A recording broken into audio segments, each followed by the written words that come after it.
Assalamualaikum warahmatullahi wabarakatuh.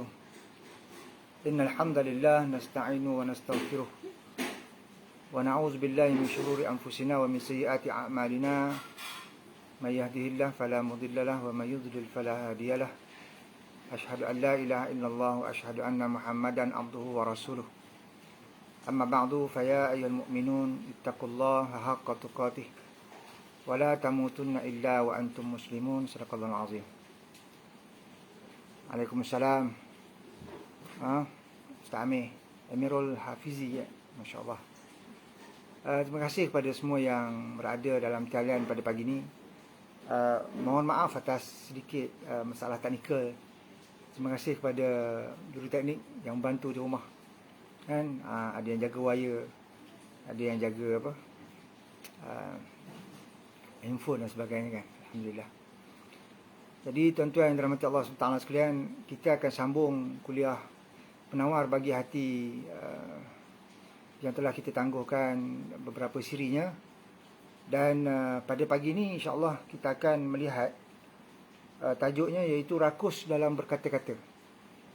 Rakus dalam berkata-kata. Tuan-tuan, Ustaz Mahathir Haji Jul ada menulis satu syarah kepada kitab ni. Jadi siapa yang berminat untuk menyelami ataupun mendalami kitab Penawar Bagi Hati dengan syarah dalam tulisan bahasa Melayu yang jelas, sebab tulisan dalam buku kitab Penawar Bagi Hati yang kita guna ni, yang kita guna itu hari kan, dia tulisannya agak klasik lagi, tetapi Ustaz Mahathir ada tulis satu kitab yang syarah kepada kitab Penawar Bagi Hati ni, dan dia mudahlah untuk kita baca dalam bahasa Melayu yang kita gunakan seharian. Baik, alhamdulillah. Hari ni kita bersiaran daripada rumah lah tuan-tuan. Baik, siapa yang ada kitab boleh buka muka surat 32. Siapa yang ada kitab boleh buka muka surat 32. Rakus dalam berkata-kata. Rakus dalam berkata-kata itu kelakuan yang dicela. Ketahuilah bahawa rakus dalam berkata-kata itu kelakuan yang dicela, yang wajib atas kita menjauhinya. Kerana apabila seseorang itu rakus dalam berkata-kata, nescaya keluar daripadanya perkataan yang sia-sia. Dan berkata-kata yang sia-sia itu menyebabkan gelap kalbu. Bahkan banyak berkata-kata itu menjadi sebab bagi matinya kalbu itu. Dalam kitab ni Ustaz Mahathir ada bawa beberapa hadis ataupun kata-kata ulama yang boleh kita ambilkan sebagai panduan untuk kita tapis diri kita lah. Kita ni mengaji tuan-tuan. Kita ni mengaji bukan nak tengok orang. Satu, kita mengaji ni nak tengok diri kita. Yang keduanya, kita mengaji ni, harapan kita untuk cuba amal apa yang kita belajar. Jangan sampai kita jadi macam peti ais. Peti ais ni dia simpan segala benda ada. Segala benda betul penting semua ada dalam dia. Tapi dia sendiri pun tak mampu nak buat apa-apa. Ya, tak mampu. Dia simpan ikan. Ikan tu hidup dalam dia. Dia tak mampu nak masak dan dia pun tak boleh nak makan ikan tu. Jadi orang yang berilmu tetapi tidak beramal, macam itulah. Kalau kita tengok dalam kitab Ihya Ulumuddin, orang yang berilmu tapi tidak beramal, dia umpama batu pengasah. Dia mampu mengasah pisau menjadi tajam, tapi dia sendiri tak mampu menyembelih.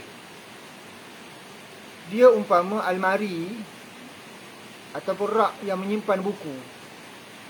Dalam susunan buku-buku dia, tu macam-macam buku ada. Cara-cara berenang ketika banjir. Bila banjir, dia sendiri pun tak boleh berenang. Cara menyelamatkan diri ketika kebakaran. Ketika terbakar, dengan dia terbakar. Ni, orang yang ada ilmu tapi tak amal. Tak ustazah lah. Kita orang yang belajar agama dan mengajar agama ni. Tak ustazah, kita belajar agama, mengajar agama. Jadi kita kena cuba amal lah. Sebab Ustaz Zazah ni contoh kepada guru-guru yang lain tu kan. Kadang-kadang kita tengok ada orang buat silap, kita tak tegur. Apa dia orang kata? Ustaz dengan Ustaz Zazah pun tak tegur, apa nak tegur? Tuan-tuan, macam itulah. Pada orang yang berilmu ni, dia mudah jadi sandaran. Kan? Dia mudah jadi sandaran.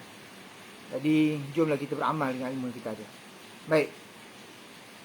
Imam Malik berkata, segala sesuatu yang berlebih itu baik, kecuali berlebih-lebihan berbicara, kerana dia merbahayakan. Amat merbahayakan. Berlebih-lebih dalam berbicara. Kita selalunya kalau kita berlebih bercakap ni, selalunya kita menyesal lah. Selalunya menyesal. Sayyidina Abu Darda berkata, tidak ada kebaikan dalam kehidupan kecuali untuk dua orang yang diam dan faham, atau orang yang bercakap yang berilmu. Itu sebab bila dengar kuliah, dia kena diam. Bila diam, fungsi telinga akan berfungsi dengan sempurna. Nah, ini masalahnya kadang-kadang orang bercakap, dia pun bercakap. Kan? Dia pun bercakap. Hobi kita ni apa dia? Kalau orang bercakap, kita bercakap. Bila orang diam, suka bercakap, kita pun diam. Itulah masalah kita ni kan. Jadi Masya Allah, sama-sama lah kita betulkan. Berlaku tuan-tuan. Berlaku kan, berlaku. Orang berucap, kita pun berucap. Kita kena ubahlah benda-benda macam ni. Sayyidina Osman bin Affan berkata, terlalu inginkan dunia adalah kegelapan kepada hati, dan bersungguh-sungguh menginginkan akhirat adalah cahaya kepada hati. Terlalu inginkan dunia adalah kegelapan kepada hati, dan bersungguh-sungguh menginginkan akhirat adalah cahaya kepada hati. Ada satu kuliah tu, dia kata macam ni, siapa yang dia risau akan kematian, maknanya dia ada masalah dengan Allah Subhanahu Wa Taala. Dia buat contoh. Dia buat contoh. Kalau kita dengan orang rumah kita ada masalah, seronok tak kita balik rumah? Tentu tak seronok kan. Kan ada siapa-siapa yang kalau dia bergaduh dengan isteri dia, dengan suami dia, lagi membuat-buat rasa dia nak balik rumah. Jarang lah macam tu. Jarang macam tu. Kalau ada pun, ini memang orang yang antara yang istimewa di kalangan yang istimewa lah. Selalunya kita rasa tak selesa lah, tak selesa. Macam itulah kita dengan Allah SWT. Akhirat tu tempat asal kita ni.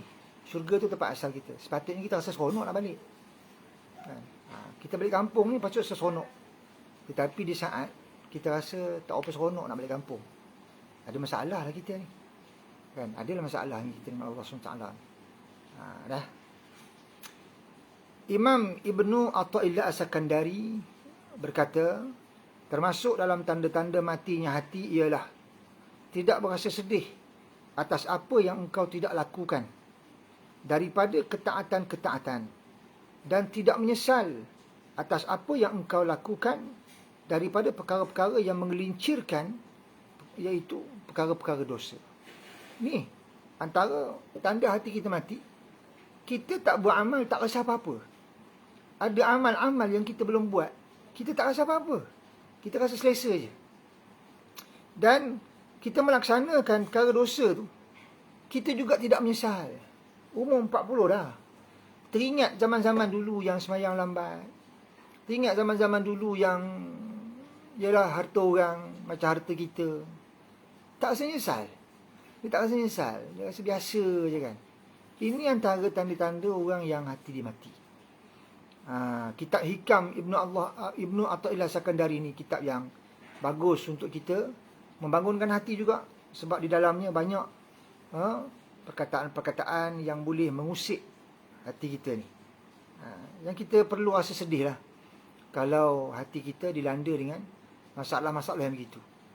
Itu sebab kata tuan guru kita, Ustaz Zuramli Razali ya, dalam Usrah Nurani ya, selalu beliau cakap, bermulanya ilmu itu adalah dengan bukanlah bermulanya ilmu itu dengan terbukanya kitab, tetapi bermulanya ilmu itu adalah dengan terbukanya jiwa.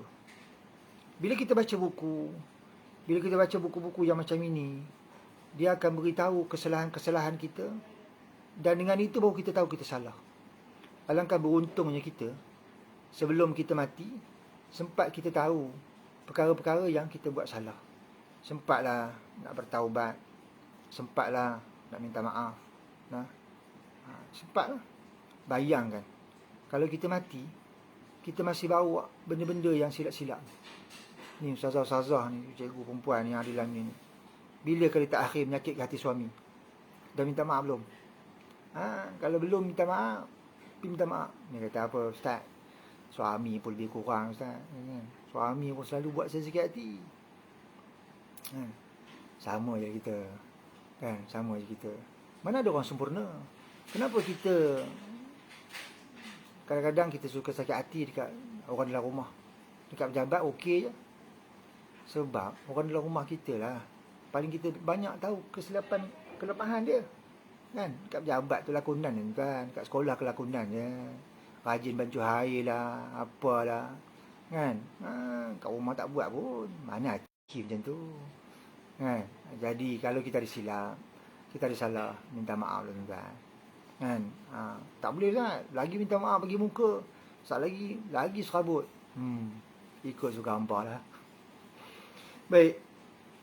Kemudian antara kata-kata Ibnu Athaillah Sakandari juga dalam kitab Al-Hikam ni, antara tanda-tanda matinya hati ialah berasa senang ketika melihat makhluk, ketika bersama makhluk, gelisah ketika menyendiri bersama Allah, dan tidak merasa manisnya berzikir. Nah, ada orang dia berzikir sampai 1,000, 20,000, 30,000, kan? Dia seronok, hanyut dalam situasi tersebut. Tapi ada orang dia rasa tak selesa. Kita petiklah kata-kata orang bijak pandai kan. Kata-kata kita ni apa yang ada sangat. Orang bijak pandai dia kata apa? Orang beriman itu ketika dalam masjid ataupun ketika beribadah, dia umpama ikan di dalam air. Bukan makan. Dia rasa gelisah. Jadi itu mukadimah dia lah. Jadi mukadimah. Baik. Dan dikehendaki dengan barang yang antara dua tulang dagu itu ialah lidah, dan barang yang antara dua kaki itu ialah faraj. Maknanya berhati-hati. Sabda Nabi kat sini kan. Maksudnya, sesiapa yang menjamin bagiku apa yang ada di antara dua tulang dagunya dan antara dua tulang kakinya, aku menjamin baginya syurga. Maka kita berjaga-jagalah dengan perkataan kita dan dengan kemaluan kita. Baik. Muka surat 34. Antara perkataan yang tidak memberi manfaat itu ialah yang pertama, dia kata sini, menceritakan segala perjalanan dan kelakuan makanan serta negeri dan segala adat manusia. Yang kedua, menceritakan segala kelakuan manusia dan kelakuan perniagaan dan perusahaan. Inilah antara yang banyak diperkatakan oleh manusia padanya.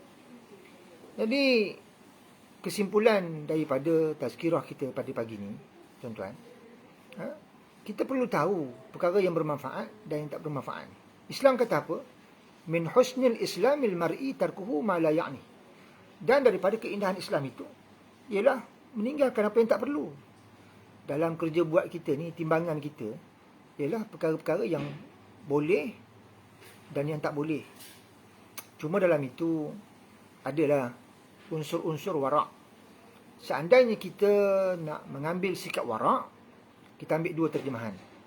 Yang pertama dalam kitab Mau'izah, tulisan Tuan Guru ni Abdul Aziz Ni'mat, iaitu meninggalkan yang makruh dan bersederhana pada yang halal. Benda makruh ni boleh je ambil, kan? Tetapi apabila kita dah meningkat usia, makin dekat kepada kematian, kalau boleh kita ambil lah sikap warak ni. Apa dia? Meninggalkan yang makruh.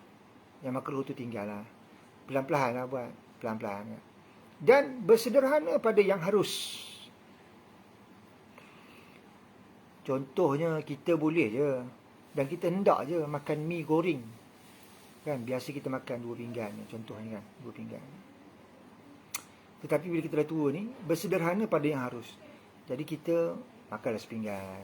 Contohnya begitu, bersederhana. Itu warak. Mengambil sikap warak. Itu satu definisi yang paling simple, kita boleh senang nak faham. Yang keduanya dalam menentukan sesuatu yang syubhat. Ada benda yang orang kata boleh buat. Ada pula pihak lain mengatakan tak boleh buat. Dua-dua pihak ni, dua-dua pun bagus. Dua-dua pun alim. Dua-dua pun berilmu. Kan? A kata boleh, B kata tak boleh. Jadi untuk mengambil sikap warak, maka tinggalkanlah. Kan, tinggalkan. Walaupun hati itu membuak-buak, nanti kata kau tak ambil, nanti rugi dan sebagainya kan. Untuk bersikap warak, maka kita tinggalkan. Dia macam itulah. Nah. Jadi antara perkara yang perangai orang hari ni, apa yang ditulis dalam buku ni? Contohnya menceritakan segala perjalanan dan kelakuan makanan segala negeri dan segala adat manusia. Tuan-tuan, hari ni ada rancangan jalan-jalan cari makan lah, apalah yang sebab tu dengannya lah. Tuan-tuan sebagai ustaz, ustazah ataupun cikgu, tak serabut ke? Serabut kan? Kita tak suruh tengok lah rancangan macam tu. Hidang makanan banyak-banyak, kemudian makan, buat muka macam lahap, ya Allah. Macam tak belajar agama langsung. Orang marah sebut ni. Dah kalau tak ustaz sebut, siapa nak sebut? Nah, tuan-tuan, tak suruh tengok. Anak-anak kita tengok kan. Kita dengan anak-anak kita tengok. Tengok yang pengacara pula kadang-kadang perempuan. Sumbat ni makanan ni. Ngah luar-luar. Buruklah. Allahumma salli ala sayyidina Muhammad. Tak suruh buat perangai macam tu.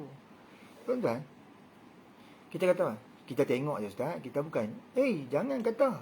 Bila kita tengok, maknanya kita redha. Bila kita tengok, kita redha. Kita bersyarikat dosa tu dengan dia. Benda tu tak elok. Ulama cakap dulu dah. Kitab ni dikarang bukan tahun lepas. Lama dah. Jadi tak selalu tengok lah.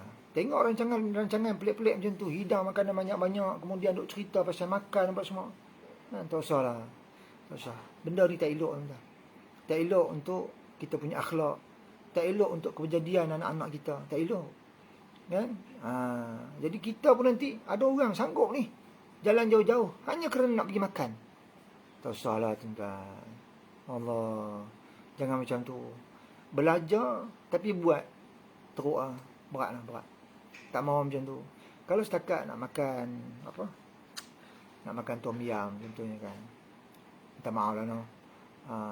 Kita sampai nak pergi, tak boleh ustaz, dia dekat sana juga yang sedap kan, contohnya habis berjam 2 jam, balik-balik segi perut buang air besar, habis ke semua. Setakat nak tipu tekak tuan-tuan. Sedap tu daripada sini sampai sini ya. Sampai sini. Mana ada orang masuk perut, Allah, berasa sedap lagi ni. Mana, sedapnya. Kalau macam tu 3 hari lagi nak mati ya tu. Tak ada lah. Dah masuk dalam perut, sedap lagi murung. Jadi tak payahlah kita jadi macam tu. Al-ilmu bila amalin kasajarin bila samarin. Ilmu yang tidak diamal umpama pokok yang tidak berbuah. Itu dulu dia kata. Sekarang ni ada yang hybrid. Al-ilmu bila samarin kasayyarah without steering. Ilmu yang tidak digunakan, tidak diamal umpama kereta tapi tak ada steering. Beli mahal-mahal steering tak ada apa-apa. Kemudian yang keduanya, menceritakan segala perangai manusia dan tentang perniagaan. Jadi perusahaan-perusahaan yang dapat hari ni kan. Perkara ini juga kita perlu timbangkanlah supaya akhirnya kita belajar agama ni untuk apa? Kita dengan dunia ni cukup kita menyukainya, melayaninya, melayarinya. Bukan kita mencintainya. Bukan kita mencintainya. Silakan. Nak kerja ke, nak buat perusahaan ke, nak tanam apa ke, nak buat silakan. Tetapi yang penting, jangan sampai kita mencintainya. Kita mencintainya, takut-takut nanti kita rosak. Di saat kita nak bertemu dengan Allah Subhanahu Wa Taala, takut-takut yang kita cinta tu dunia, kita akan ingat pada dunia. Jadi mudah-mudahan apabila kita ngaji sikit-sikit macam ni, jadilah 15 minit, 20 minit seminggu, ada manfaat lah untuk akhirat kita. sekurang-kurangnya hari Jumaat ni, lepas ni boleh duduk sendiri, boleh tengok balik buku, boleh muhasabah. Sama-sama lah kita buat, tuan-tuan buat tuan-tuan, saya buat saya. Dengan PKP dan sebagainya. Hari ni kita dikurung dalam rumah. Kan? Satu hari esok kita akan dikurung dalam kubur. Kan? Benda-benda macam ni lah kita kena fikir kan. Bayang, tiba-tiba kita tak selesa dalam rumah kita. Kita buat rumah, punya habis beratus-ratus ribu. Kan? 200 ribu, 300 ribu, ada orang 500 ribu. Kan? Ada orang sejutaan kan buat rumah. Habis renovate. Habis renovate. Tiba-tiba duduk dalam rumah yang dia laburkan duit dia tu, dia tak selesa. Maka pelik namanya. Patutnya selesa lah kan. Dalam rumah sendiri, duit sendiri. Jadi benda-benda macam ni kena fikir kan. Sama-sama lah kita fikir tentang insya-Allah. Nanti insya-Allah kita akan sambung pula tentang kebinasaan yang disebabkan oleh lidah. Benda ni semua kita tahu dah tuan-tuan. Tapi biasalah, dia mengaji ni, umpama kita pergi servis kereta ataupun servis motor. Kita nak servis kereta, servis motor ni, tengah benda tu elok lah tuan-tuan. Cukup masa dia kita servis. Sedang benda tu elok, gantikan minyak hitam dan sebagainya. Jadi kita pun macam itu. Kita ngaji ni, sedang kita ni elok ni, kena sihat apa semua kita ngaji. Hati pun kita okey apa semua kita ngaji. Supaya bila orang cakap kan macam terasa je kan. Boleh tukar. Oh tak elok tu tukar. Kan? Ustaz ni macam kata aku ni. Tak ada. Kalau terkena alhamdulillah, siapa suruh? Kan? Kira-kira tu. Saya pun macam tu juga dulu, selalu juga kena. Hari pertama kita nak pergi sembahyang jemaah kan. Tiba-tiba imam tu cakap tentang dosa-dosa tak sembahyang jemaah. Kita baru nak start. Aduh, masya-Allah. Tapi berkat kita ngaji, kita boleh terima lah. Sebab enjin elok. Kan? Enjin elok. Kalau enjin dah rosak tuan, masa tu baru nak bubur dia reject dah. Dia reject dah. Motor kalau dah rosak-rosak sangat, tak lagi servis dah, buang dah. Kan? Buang. Cari baru je lah. Buat serabut je. Kan? Jadi kita pun sebelum kita rosak, sebelum orang buang kita, masa ni lah kita ngaji. Mudah-mudahan ada manfaat untuk akhirat. Tuan-tuan, bicara saya ni kalau ada terkasar, saya minta maaf lah. Kalau baik tu, kongsilah dengan orang lain. Mudah-mudahan hari Jumaat ni kita sama-sama dapat buat muhasabah untuk diri sendiri dan keluarga insya-Allah. Yang baik daripada Allah SWT. Yang lemah tu saya kelemahan saya sendiri. Saya minta maaf atas sebarang kekurangan. Aku qauli hadza wa astaghfirullah li wa lakum. Wassalamualaikum warahmatullahi wabarakatuh. Terima kasih semua.